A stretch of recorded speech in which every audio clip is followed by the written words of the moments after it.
안녕하세요. 안녕하세요. 잘들 지냈어요? 네. 반갑습니다.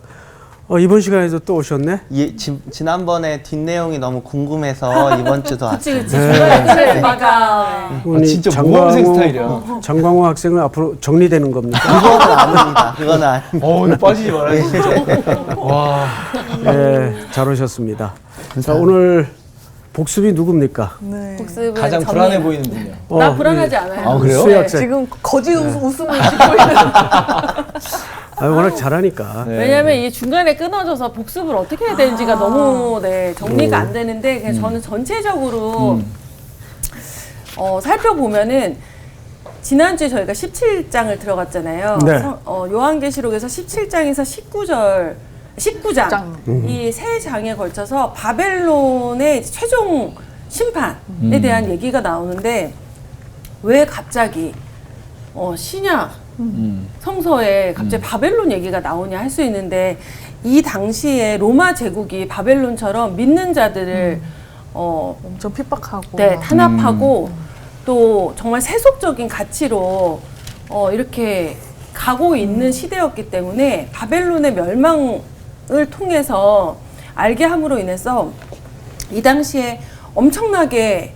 핍박받고 또 막 생존이 걸린 채로 믿는 자들을 엄청나게 억압받고 있었잖아요. 그들한테 결국 우리가 이긴다, 승리할 것이다. 그리고 믿지 않는 자들에 대해서 어떤 심판이 있는지를 보여줌으로 인해서 이 당시 로마 제국에서 엄청나게 탄압받았던 그리스도인들에게 굉장히 희망을 주고 용기를 주는 말씀이었던 것 같아요. 그래서 여기 처음에 나오는 음료에 대해서 우리가 음행, 음란 이렇게 생각하면 뭔가 막 불륜 이런 쪽으로만 생각했잖아요. 근데 사실은 불륜이 맞죠. 우리가 하나님과 신랑 신부된 관계에서 하나님 외에 누군가 다른 물질이나 다른 것들을 사랑하고 우상숭배하는 것 자체가 사실 불륜이잖아요. 맞아, 총칭이라고. 맞아요. 그래서 우리가 하나님의 관계가 깨어진 자들에 대해서는 어떤 심판을 받는지가 나타나는데 한 주간 묵상을 하다 보니까 이게 과연 믿지 않는 자들에 대해서만 우리가 생각할 것인가.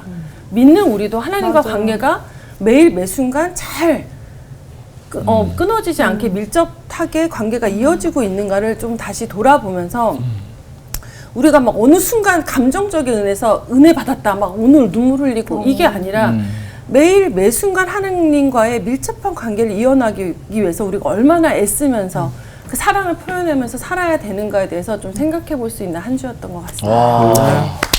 깊다, 깊어. 아, 깊어. 그러니까 신앙생활은 이벤트가 아니에요. 맞아요. 이벤트가 아니고 예를 들면 결혼 생활도 사실은 이벤트가 아니잖아요. 그렇죠. 맨날 무슨 꽃다발 주고 그래요. 뭐 서프라이즈 맨날 그렇게 안 한단 말이에요. 맞아요. 지지고 볶고 또 울고 싸우고 네. 화해하고 또 히덕거리고 그게 일상에 다 얹어져 있는 거 아니겠어요? 네. 그것을 우리가 꿋꿋하게 헤쳐나가는 거죠. 네. 그러다 보면 그것이 나중에 깜짝 놀랄 만큼 하나님의 이야기가 돼 있어요. 네, 그거죠. 그게 하나님의 선교입니다. 네. 예.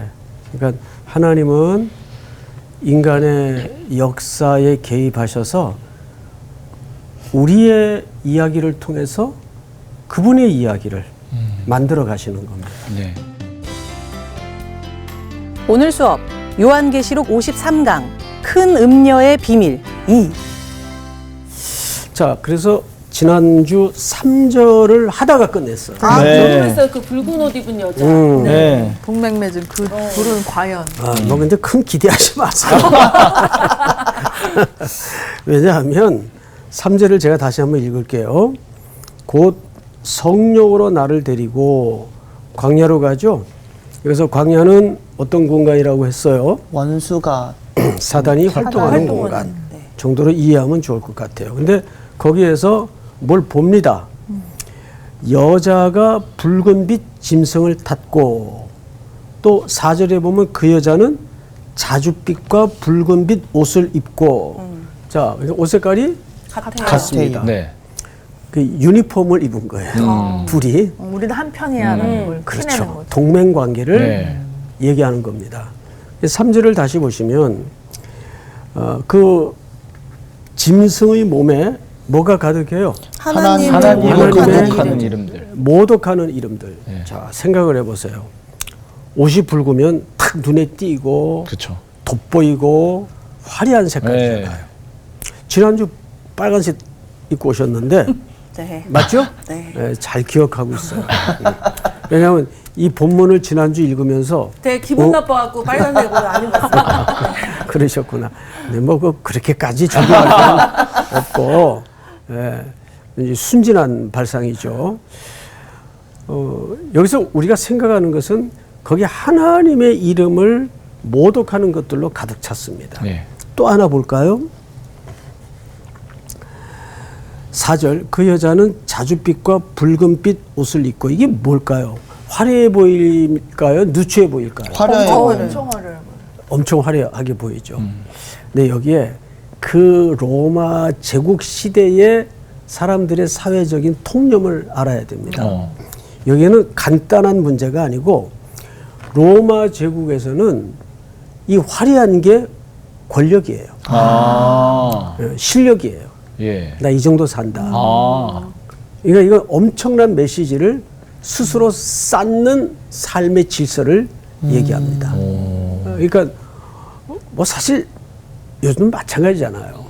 딱 비싼 옷 입으면은 또 명품 백 들면 네. 알잖아. 네. 좀 사네. 네. 뭐 선수들끼리는 대본 알아본다면서요.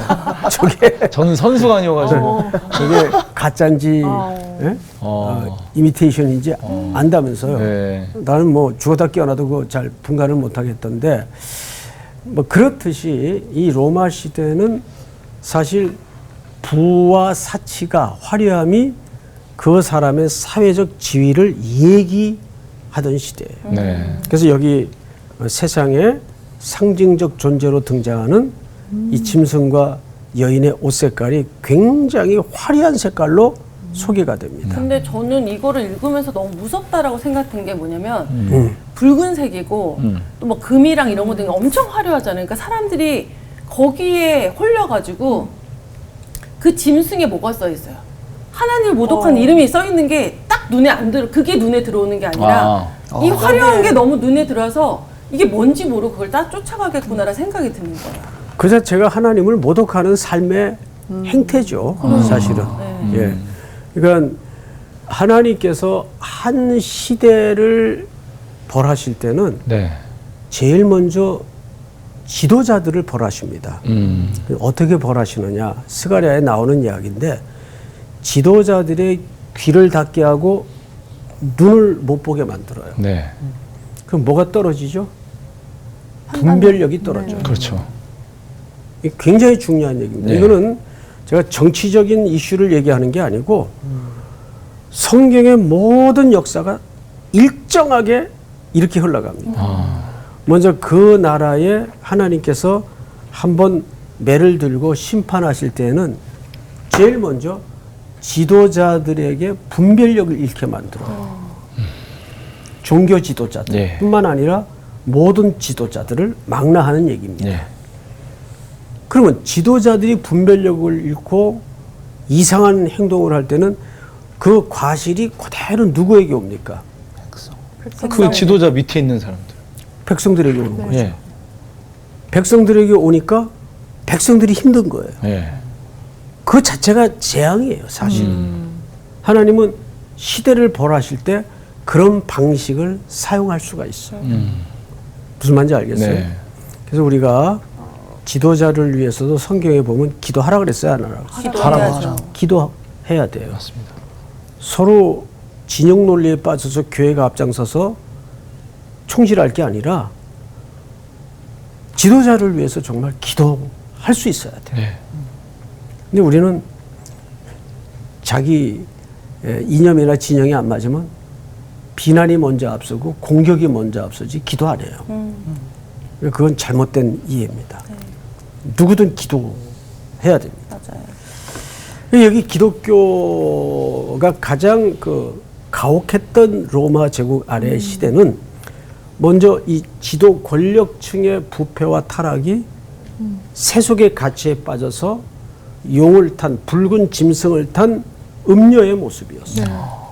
그리고 그것이 로마 제국뿐만 아니라 제국에 속해 있던 로마의 엠파이어의 모든 도시국가들에게 그 해악과 영향력이 끼쳤다는 겁니다. 그러니까 시대가 그렇게 됐어요. 자, 성경을 다시 보십시다. 4절. 그 여자는 자줏빛과 붉은빛 옷을 입고 금과 보석과 진주로 꾸미고 손에 금잔을 가졌는데 가증한 물건과 그의 음행에 더러운 것들이 가득하더라. 그러니까 화려해 보이지만 하나님의 불꽃 같은 눈앞에서는 음행에 더러운 것들로 가득 찬 것을 보여주는 거예요. 네. 요한아, 지금은 시대가 힘들고 시대가 공고한 것 같지만 저들이 그럴듯하게 꾸며서 쟁여놓고 갖고 있는 것들이 실상이 뭔지를 보여줄게. 더러운 것들이라는 걸 보여줍니다. 근데 그거를 분별하지 못하는 게 더 큰 재앙이죠. 로마서 1장에 보면 뭐라 그랬어요? 그들의 가장 큰 벌이 상실한 마음대로 내어버려 두는 거예요. 제일 무서운 게 하나님께서 유기하는 겁니다. 내가 마음대로 살아라. 아이고. 스가랴서 11장에 보면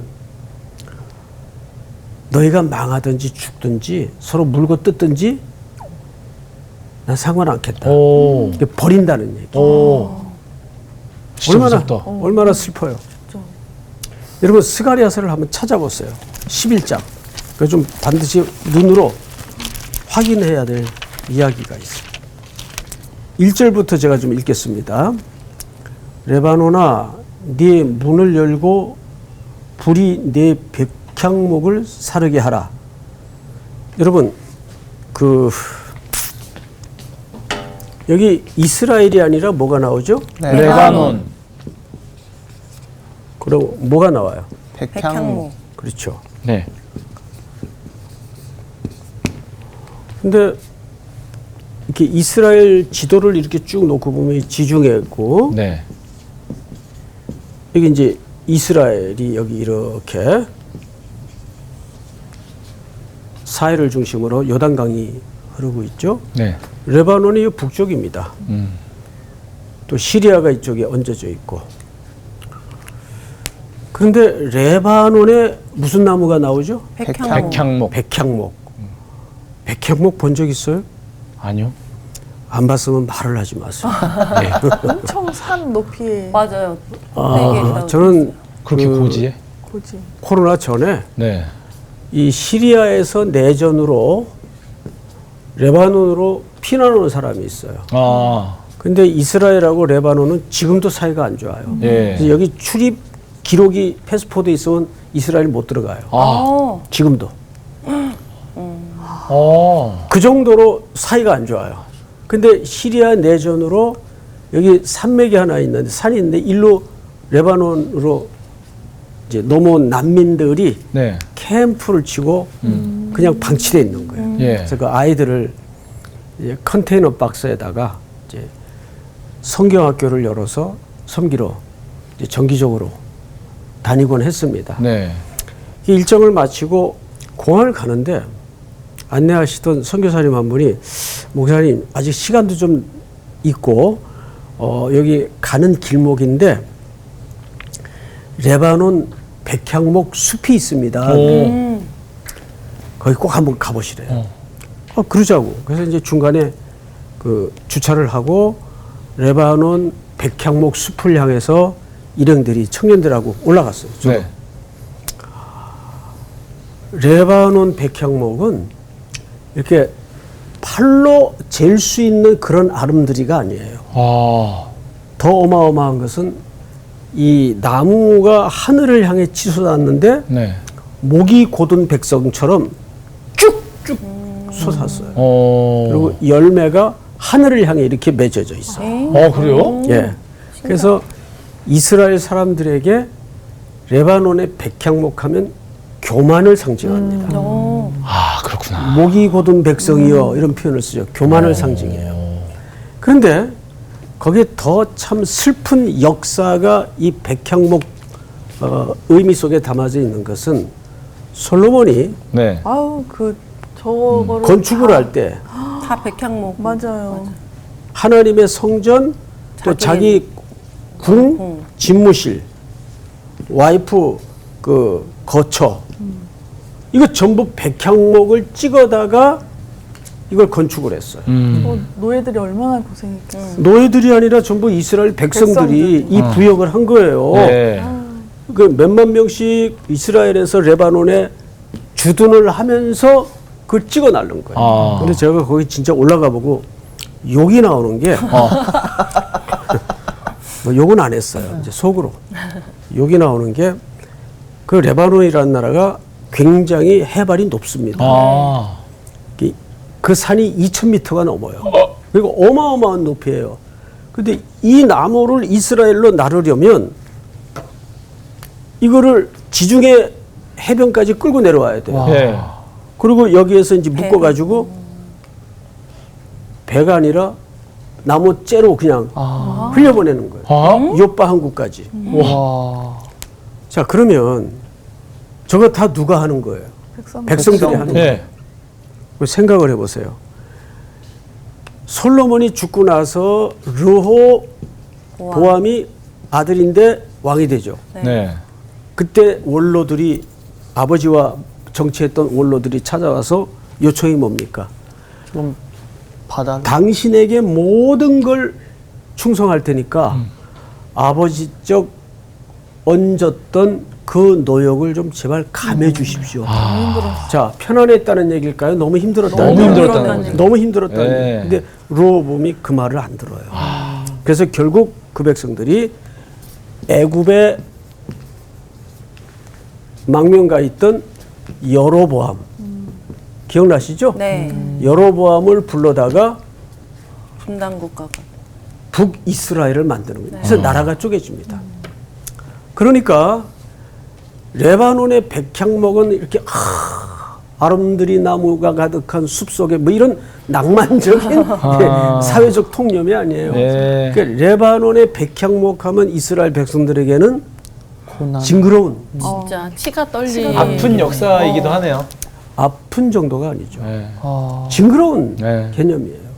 그래서 하나님이 이스라엘을 벌하시고 심판하실 때 1절에 보시면 레바논아 네 문을 열고 불이 네 백향목을 사르게 하라. 이런 표현이 등장하는 거예요. 그러니까 하나님이 이 백성을 벌하시겠다 그 말이에요. 그 레바논이 첫 번째 백향목이 등장을 하는 겁니다. 그리고 나서 6절을 보세요.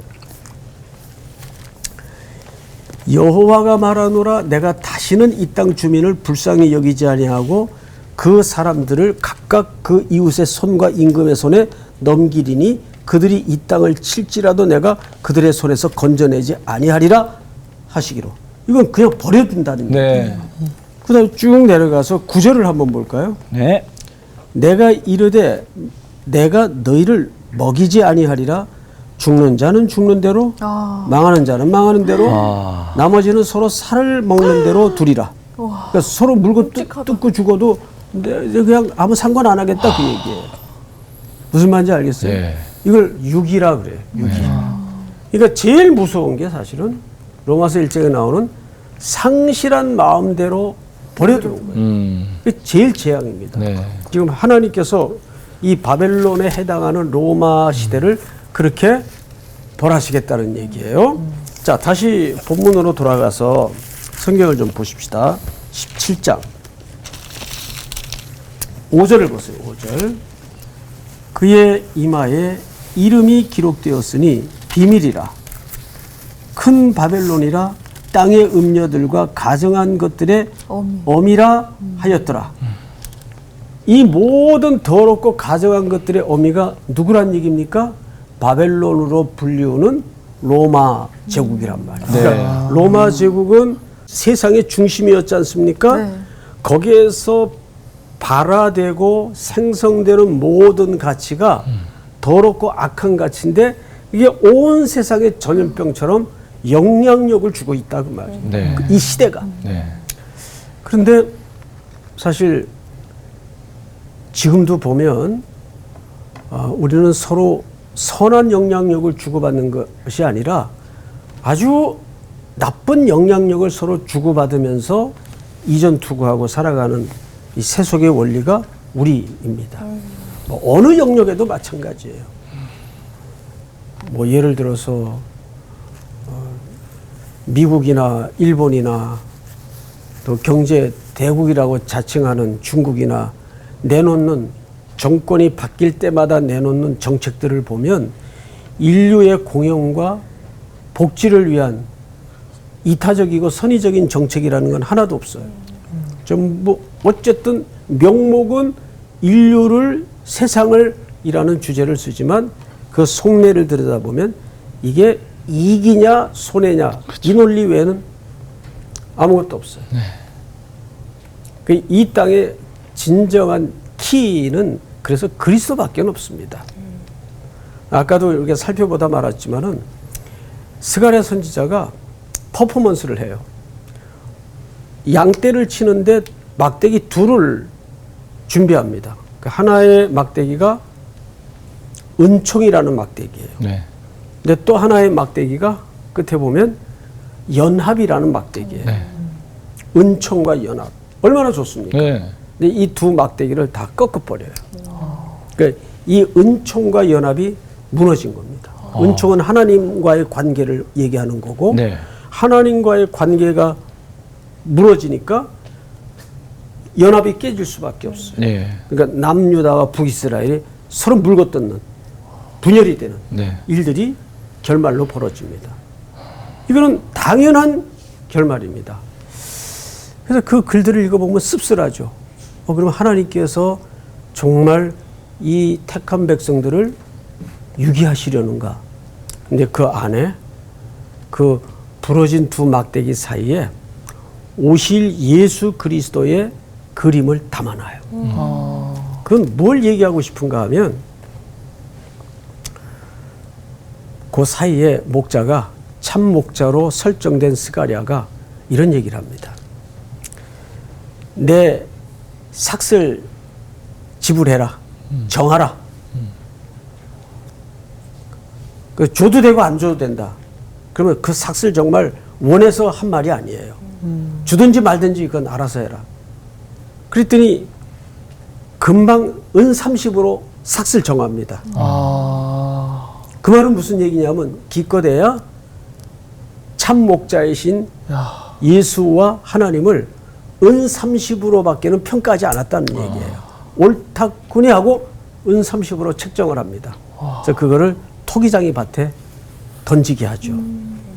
정확히 마태복음 27장에 가면 누가 똑같은 행동을 합니까? 유다입니다. 유다가 예. 예수님을 얼마에 팔았어요? 은 30. 은 30에 팔았어요. 맞아요. 유다가 스승을 매긴 값은 은 30이었어요. 근데 여러분 보세요. 우리도 하나님하고 그런 거래 많이 해요. 사실은. 예를 들어서 이번에 이 계약권 성사시켜주면 제가 하나님 앞에 정말 제대로 섬기겠습니다. 이런 식의 신앙생활들. 그러니까 신앙이라는 것은 조건절이 아니잖아요. 그렇죠. 항상 강조하지만 전부 아니면 전무가 원래 사랑의 생리고 사랑의 속성이에요. 그러니까 우리는 헌신을 하고 봉사를 하는 것도 네. 잘 생각하셔야 돼요. 그걸 하면 하나님이 구원해 주거나 그걸 하면 하나님이 복을 준다는 개념으로 접근하면 은 30에 하나님을 파는 행위예요. 그럼 어떻게 해야 될까요? 우리는 그럼에도 불구하고 네. 그리 아니하실지라도 네.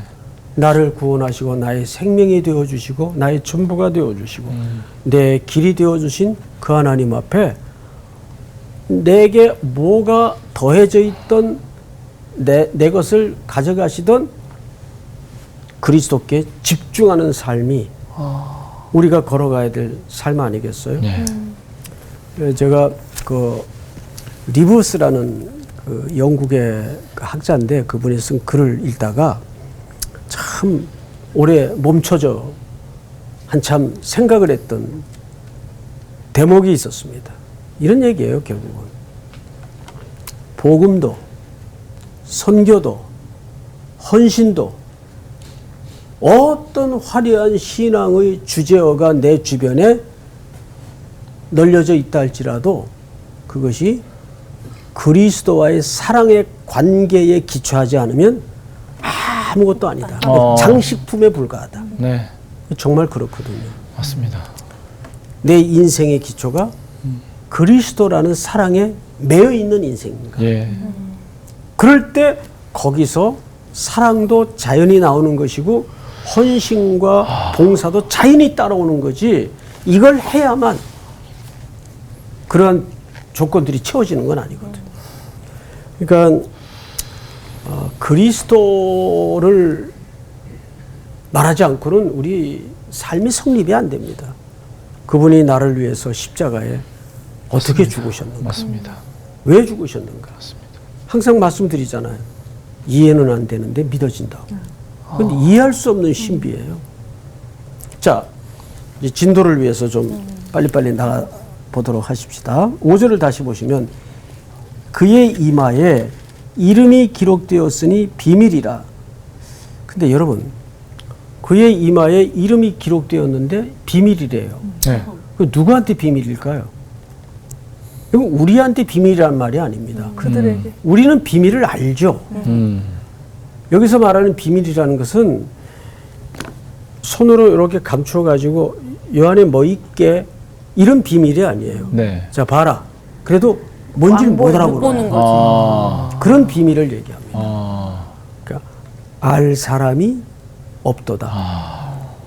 하나님의 사랑에 묶이지 않으면 알 사람이 없어요. 그러니까 우리는 밭을 갈다가 보화를 발견했어요. 예, 근데 그 밭을 나만 갈았나요? 아니요. 그 일상이라는 밭을 이 종도 갈고 저 종도 갈고 네. 소작농 아니에요. 네, 근데 어떤 사람에게는 보이고 돌멩이로 보였고, 이거 밭 한가운데 이게 뭐야? 이게 걸리적거리게. 그리고 파서 던져버려. 예, 돌멩이로 보인 거예요. 네, 근데 어떤 사람에게는 보물이구나. 예, 보인 거예요. 자, 이 얘기를 여러분 베드로서에서 어떻게 하는가를 잘 보세요. 앞에 몇 장만 넘기시면 베드로전서 2장을 열어보세요. 네. 자, 우리 정규 학생부터 네. 한번 읽어볼까요? 천천히. 2장 1절부터 네, 읽을까요? 네. 그러므로 모든 악독과 모든 기만과 외식과 시기와 모든 비방하는 말을 버리고 갓난아기들 같이 순전하고 신령한 젖을 사모하라. 이는 그로 말미암아 너희로 구원에 이르도록 자라게 하려 함이라. 계속해서. 너희가 주의 인자하심을 맛보았으면 그리하라. 사람에게는 버림바가 되었으나 하나님께는 택하심을 입은 보배로운 산돌이신 예수께 나아가. 자, 거기에 보배로운 뭐이신? 산돌. 산돌이신. 그러니까 그 돌은 알고 보니까 버린 돌인데 산돌이신 그리스도였어요. 자, 5절을 볼까요? 너희도 산돌같이 신령한 집으로 세워지고, 이제 그 버려진 돌이신 그리스도께 우리가 묶여서 그분이 머릿돌이 되어주시고 우리가 거기에 연결되어 하나님의 집을 세워져 가는 겁니다. 네. 자, 그리스도로 말미암아 하나님이 기쁘시게 받으실 신령한 제사를 드릴 거룩한 제사장이 될지니라. 6절 우리 향기 학생. 성경에 기록되었으되 보라 내가 택한 보배로운 모퉁이 돌을 시온에 두노니 그를 믿는 자는 부끄러움을 당하지 아니하리라 하였으니. 자, 그를 믿는 자는 부끄러움을 당하지 아니하리라 하였으니. 7절 우리 향기 학생. 그러므로 믿는 너희에게는 보배이나 믿지 아니하는 자에게는 건축자들이 버린 그 돌이 모퉁이의 머릿돌이 되고. 자, 여기서 끊고 갑시다. 우리들에게는 그게 뭘로 보였어요? 보물. 보물로 봤어요. 예. 보물로 눈에 띄어진 겁니다. 네. 근데 어떤 사람은 이게 뭐야? 아까 얘기한 것처럼 예. 버린 돌이 되었어. 네. 근데 그 버린 돌이 교회에 지금 머릿돌이 돼 있다고. 네. 근데 그걸 몰라봤죠. 네. 네. 믿지 않는 자들은. 네. 근데 왜 그런 결말이 나왔을까? 우리 수희 학생 8절.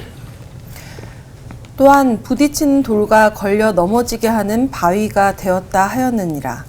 그들이 말씀을 순종하지 아니하므로 넘어지나니 이는 그들을 이렇게 정하신 것이라. 네. 그들을 이렇게 정하신 것이라.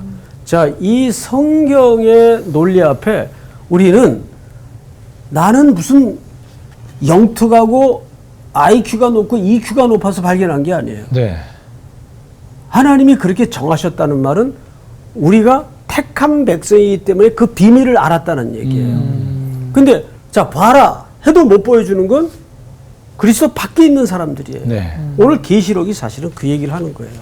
자, 성경을 다시 보십시다. 17장 5절 그의 이마에 이름이 기록되었으니 비밀이라 큰 바벨론이라 땅의 음녀들과 가정한 것들의 엄이라 하였더라. 그러니까 이 사람들은 이걸 지금 깨닫고 있어요? 못 깨닫고 있어요? 못 깨닫죠. 못 깨닫고 있는 거죠. 네. 그러니까 비밀이에요.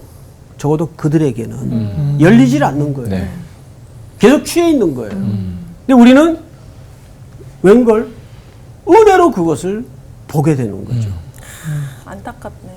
그래서 택함의 또 다른 말은 은혜예요. 내가 어떤 근거나 조건이 있다는 말이 아니고 자 7절 다 같이 시작 천사가 이르되 왜 놀랍게 여기느냐 내가 여자와 그가 탄 7머리와 10뿔 가진 짐승의 비밀을 내게 이르리라. 요한이 그 광경을 그 결말을 그 상태를 보고 놀라죠. 네. 그러니까 놀라지 마라. 그리고 이제 천사가 그 본 광경에 대해서 이렇게 설명을 합니다. 8절 네가 본 짐승은 전에 있었다가 지금은 없으나 장차 무조갱으로부터 올라와 멸망으로 들어갈 자니 땅에 사는 자들로서 창세 이후로 그 이름이 생명책에 기록되지 못한 자들이 이전에 있었다가 지금은 없으나 장차 나올 짐승을 보고 놀랍게 여기리라. 자, 여기 이제 진짜 어려운 내용이 소개가 되고 있습니다. 자, 이걸 좀 설명을 하고 지나가십시다. 요한이 이런 걸 보고 놀라니까 놀라는 게 기록의 목적이에요. 요한이 그 최종적 결말을 보고 놀랐다 그랬어요. 예. 그 놀라는 게 기록의 목적이라니까요. 이 기록의 목적이요? 그렇죠. 요한계시록의 기록의 목적이에요. 우리는 어떻게 살죠? 이 지난한 시간들을 어떻게 해야 되나? 내가 걸어가는 이 길이 맞는 건가? 회의도 들고 맞아요. 마음에 포기하고 싶은 유혹도 있고 네. 성도라고 그런 게 없겠어요? 그렇죠. 근데 요한이 하나님의 최종적 그림을 미리 만나봄으로써 놀라 자빠지는 거예요. 네. 아, 이게 진짜 최종적 그림이구나. 그러면 계속 찌그러진 얼굴을 가지고 살까요? 아니면 소망을 가지고 살까요? 소망을 가지면. 소망과 미래에 대한 용기를 가지고 살아지겠죠. 예. 이 기록의 목적이라니까요. 그래서 여러분 우리가 하나님의 말씀을 들을 때, 말씀을 읽을 때 놀라야 돼요. 뭐 그냥 뭐 그냥 너무 나는 얘기야. 뭐 네. 많이 성경에 성경이니까 아. 또 그렇게 얘기하겠지. 우리 마음 그냥 마사지 해주시려고 그게 아니에요. 이건 실제 일어나는 일인데 이걸 이렇게 설명을 해요. 잘 보세요. 예. 뭐가 올라오냐면 네가 본 짐승은 전에 있었다가 과거를 얘기하죠. 예. 지금은 없으나 장차 무조갱으로부터 올라와 현재 있을 얘기를 하죠. 네. 멸망으로 들어갈 자니 땅에 사는 자들로서 창세 이후로 그 이름이 생명책에 기록되지 못한 자들이 이전에 있었다가 지금은 없으나 장차 나올 짐승을 보고 그들도 놀래요. 그러네요. 자기들의 결말을 보고 그들도 놀래요. 우린 우리의 결말을 보고 우리도 놀래요. 예. 근데 서로의 놀람이 다르네. 얘네들은 이제 진짜 무서운 이제 놀람이고. 끝났구나. 공포와 두려움의 놀람이었을 것 같고. 우리는 환희와 기쁨의 기쁨의 놀람. 그래서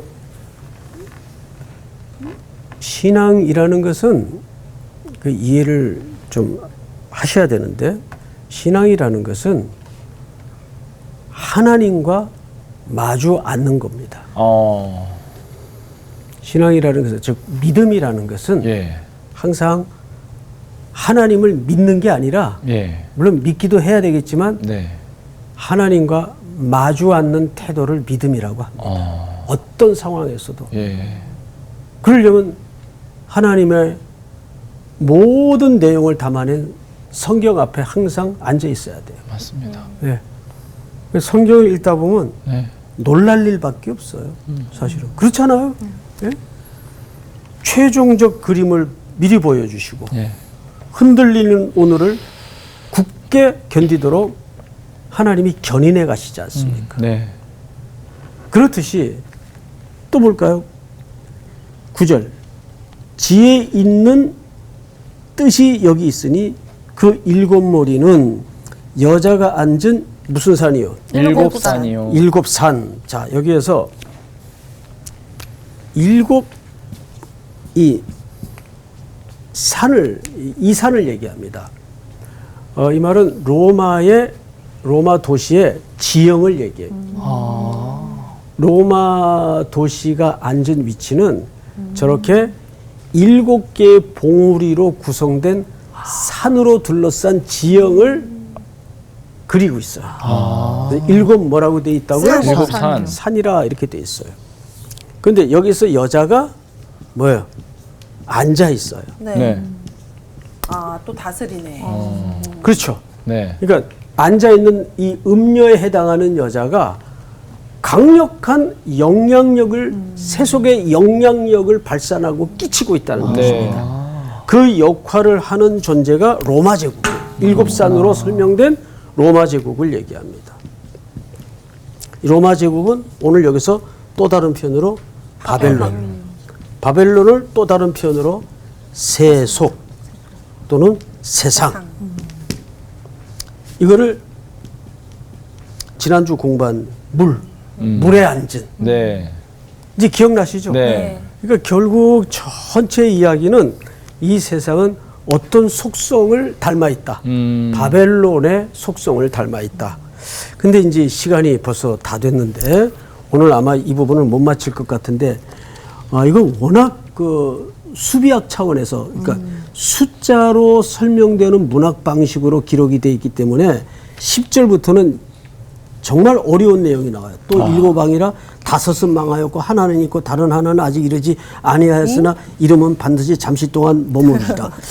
이것을 설명하려면 한 20분 이상은 걸려요. 그래서 오늘은 궁금한데 다음 주로 가야 되네. 오늘은 이건 다음 시간에 네. 제가 정확하게 설명을 드릴 테니까 네. 다음 시간에 결석들 하지 말고 네. 늦지 말고 네. 조퇴 없어요. 예. 다음 시간에 꼼꼼하게 설명을 드릴 테니까 우리 다음 시간을 기대하면서 오늘은 여기서 마치도록 하겠습니다. 감사합니다. 감사합니다.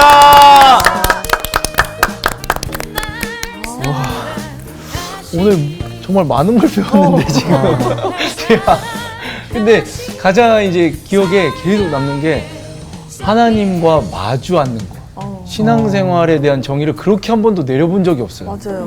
네, 그러니까 하나님과 마주 앉는 것이 곧 내가 계속 앉아서 또 하나님의 말씀을 계속해서 묵상해가는 거. 네, 놀라야 되는데 내가 너무 뻔하게 읽고 있지 않았나. 맞아요. 하나님. 그러니까 어떻게 보면 우리 항상 성경을 볼 때 그냥 남의 집 저기 옆집 얘기 보듯이 우리가 아니, 그냥 이렇게 보다가 약간 나한테 좀 필요한 얘기 있으면 왜? 아니 근데 그러면 다행인데 꼭 무슨 말씀 딱 읽으면은 걔가 꼭 이렇게 살아야 되는데 이렇게 생각을 하시더라고요. 김 집사가 이 말씀을 해야 되는데. 맞아요. 놀랄 근데 우리가 요한계시록에 이런 깊은 뜻이 있는 거를 우리가 알았냐고. 몰랐죠. 몰랐잖아요. 그래서 제가 요한계시록을 요즘에 이제 매주 공부하면서 이게 너무 새롭게 느껴지는 맞아요. 거예요. 그래서 이 그냥 먼 미래, 앞으로 일어날 어떤 두려운 일이라고만 생각했던 요한계시록이 이 실생 안에서 우리를 정말 디테일하게 다룰 수 있는 말씀이구나. 맞아요. 이렇게 깨달으니까 우리가 또 놀라는 일이 생기는 거잖아요. 그래서 이 시간이 정말 귀하다. 다시 한번 이제 느끼게 되는 것 같아요. 맞아요. 저는 두 가지 논란이 어떻게 보면 같은 행동인데 이 두 집단에게 다르게 다가온다는 게 되게 새롭게 다가오는 거 같아요. 맞아요. 진짜 우리가 전자에 속해져 있다는 게 얼마나 감사해요. 기쁨과 그 환희의 놀람을 가지면서 또 삶으로 가시죠. 네. 이 은혜 받으신 자는? 예, 그럼요. 예, 반갑습니다. 예. 어우, 깜짝아. 어우, 깜짝아.